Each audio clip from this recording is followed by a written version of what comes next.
Welcome to Sensible Secondhand Classics, the series where we look at practical and sensible cars that you can buy for a budget of between £1,000 and £5,000. This is a 2002 MG ZS 180, but is it any good? Should you care? Let's find out, shall we?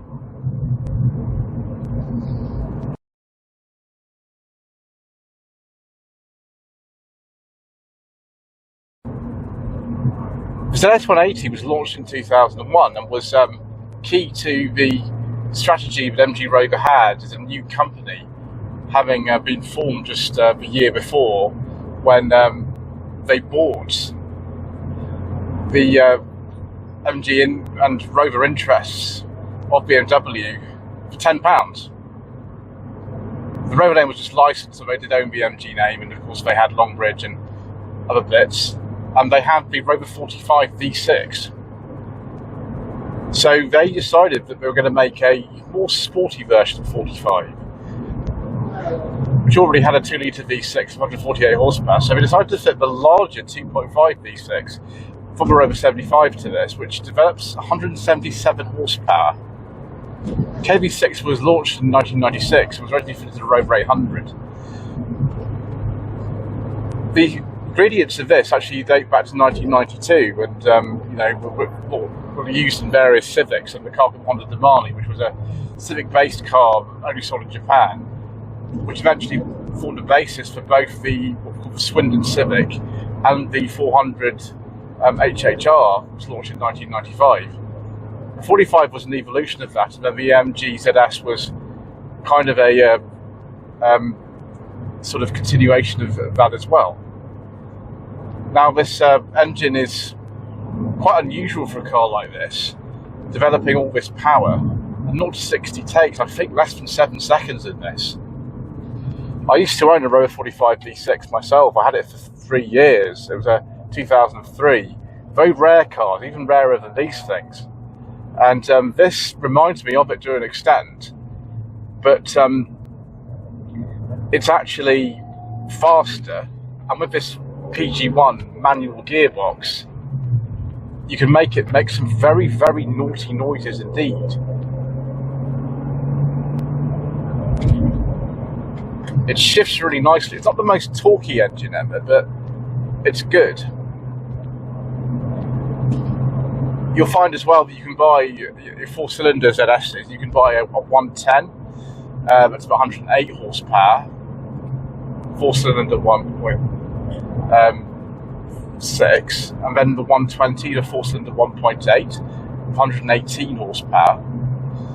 There are also some diesels available, but as usual, due to controversial government legislation and all kinds of other reasons, we don't talk about diesels on this channel.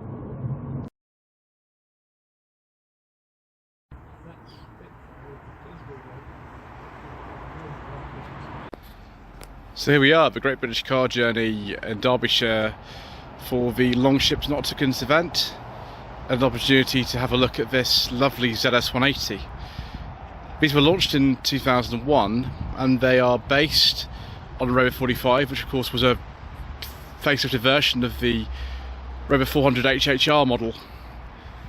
The origins of this car date back to 1992 and a car called Honda Demani.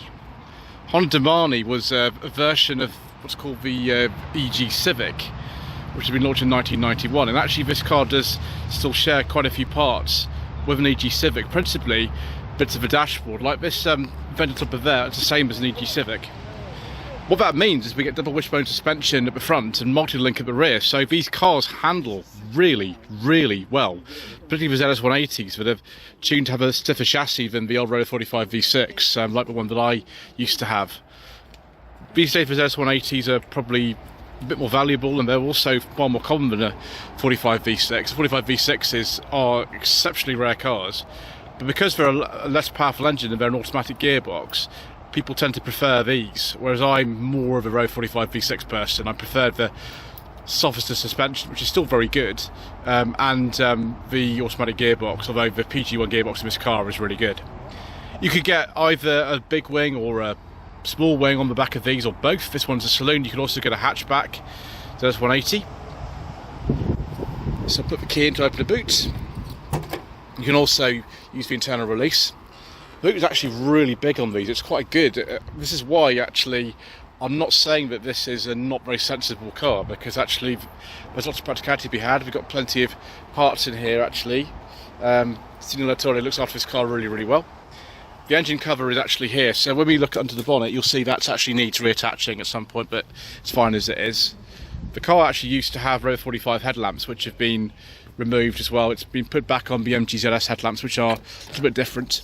There we go, don't lock the key in the boot, that's a bad idea. One thing about these though, if you look at the rear space, it's not particularly impressive in these. You'd think in a car like this would actually kind of have reasonably good rear space. They don't necessarily. Also, really mean, the ZS 180 has windy windows in the back and no map pockets, which is rubbish. So, yeah, this car doesn't have a sunroof. One of the common problems on these is this headlining sagging, which this car is doing. And also you can see the door cards are sagging, which is really common on these. And it's a right pain. We don't actually have the 3-point seatbelt out, but it's there. I think this car's just have it, you know, the backrest folded. You can fold the backrest on these if you want more space. Obviously, if I was carrying passengers, we'd get those seatbelts out. Little ashtray down here, around the windy windows. I think these are off like a old Honda Civic or something. These windy windows. Yeah. Then there's the old dash, which actually was introduced in the Demani in 1992. Obviously, not with this silver effect plastic on there. But we've got the old grab handles in here, anything like that. You can obviously pay to have all this sort of done. It's not that difficult to put new headlining in. Be easy if it was a hatch. But yeah, it's funny how similar this is inside to the MB2 Civic that I drove recently. It was a 99. It's got to be careful with door handles. Sometimes these come off as well, but this one seems fine. This car's only done 66,000 miles, which is remarkable, really. The interior is quite different from either the Rover 45 or the Civic or the 400, simply because the seats are so different. You can see we've actually got sort of green bits on these seats. We'll sort of wind that back a little bit, actually, because it's a bit too upright for me to driving position. So you get a nice MG branded steering wheel. And then these old sort of column stalks for the shed with the old Rover 400 HHR, and I think they're the same as an R8 as well, actually. Nice clear instruments, of course. There's the fog light switches there. If this car was a 45 V6 and it had cruise control, that'd be the place where it'd be. Then we got the vents on here, very sort of Honda looking vents, which isn't a problem really. This car's got, if it had heated seats, the buttons would be here. I'm afraid we're not having our supervision documents today. We'd have to go in the door, which is a bit of a pain, but never mind. Passenger airbag sitting on top of there. You can tell this was a car designed initially in the early 1990s, because passenger airbag looks a bit like an afterthought, which is a bit of a shame, never mind. Yeah, we haven't actually got a mirror for the driver. We only get one for the passenger. Again, it probably shows the age of the car. The driver's window switch, which I think is power shot in this car, is on here. The rest of the switches, although there's only one actually, if I'd thought it would be all four down there, but we've only got passenger window, so it's just down there. And then we've got this very 1980s looking Honda derived electric mirror switch, which actually remained with the cars until 2005. We've got a centre console in there, which has some cup holders in it, although they're not the best really. Ashtray is just here. There's the 12-volt socket. Clock is there. Actually, this car, the clock actually works, which is amazing. A lot of the clocks in these are broken. But yeah, jump position's pretty comfortable. The seats on the 45 are a bit softer and they don't have this bolstering in them, so I prefer those, but still good. The fuel gauge actually stays on even when you turn the engine off, which is, I suppose, handy.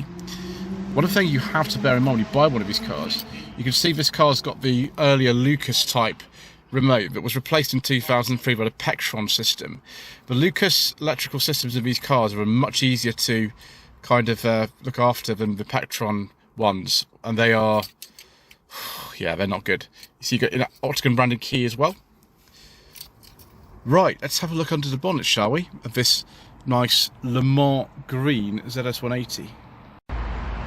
So as you can see, we've got the standard headlamps back in this now, as opposed to the Row 45 headlamps. Cover is missing on there. It will say something like V6 quad cam 24 valve, I think it says on top of it. One thing I'm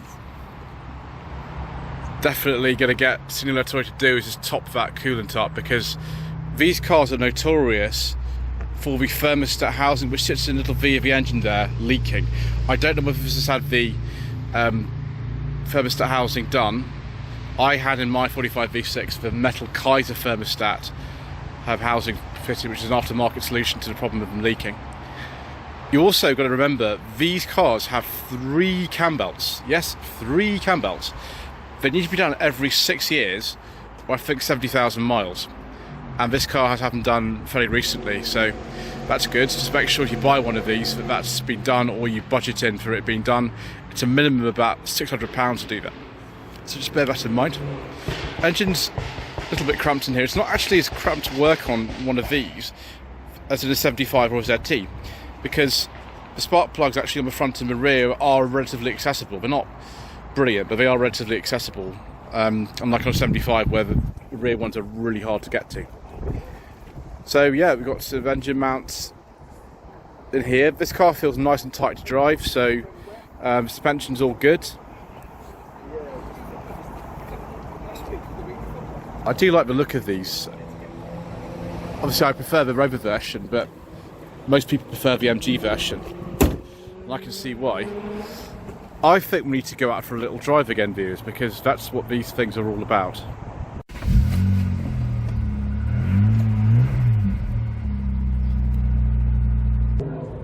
These cars are really nice to drive because we've got this Honda derived double wishbone setup in front and a multi-link in the rear, and with this firmer suspension in the ZS as opposed to Row 45, it's absolutely delightful. Steering is beautifully weighted, handling really, really good. It's amazing that, you know, cars that weren't particularly considered to be the best, the Ford HHR, the Swindon Civic and Row 45, led directly into this. Whether you've got a ZS 110 or a 120 or a 180, all of them handle really well. I personally find the suspension is a little bit too firm for my taste, although the engine is superb. It pulls so well. You've got to remember, these aren't the most reliable cars. They do have problems with things like the electronics and rust, and particularly with this V6, which can, you know, blow thermostat housing down until you lose all your coolant. But where I'm sitting today and driving on this beautiful road in Derbyshire, it's absolutely amazing. I regret in some way selling my 45 V6, which did handle really well. It's a bit more comfort orientated than this and had a bit less power, and the power sapping automatic transmission. But you can see why people absolutely love these. These are true enthusiast cars.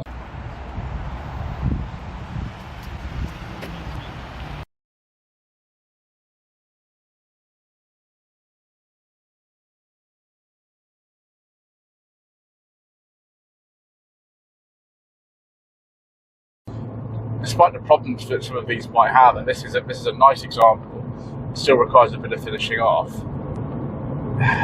It's not actually that sort of kind of irrational a choice for a classic car. And you can buy one of these for under £5,000 in very good condition. You can pick them up for about £2,000 sometimes in good condition. I wouldn't advise going too much lower than that though, because you'll find something that's probably full of rust and maybe got electronic issues and maybe the cam belt's doing and things like that.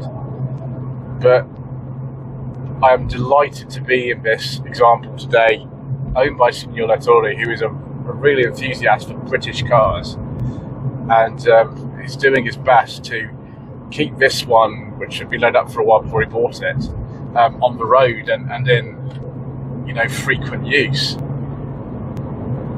So thank you ever so much indeed once again for watching.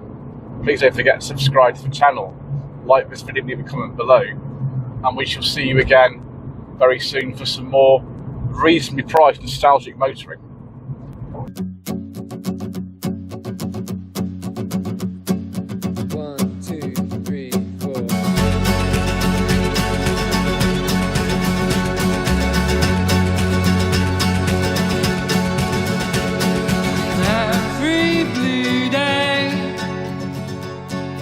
Every day with blue skies.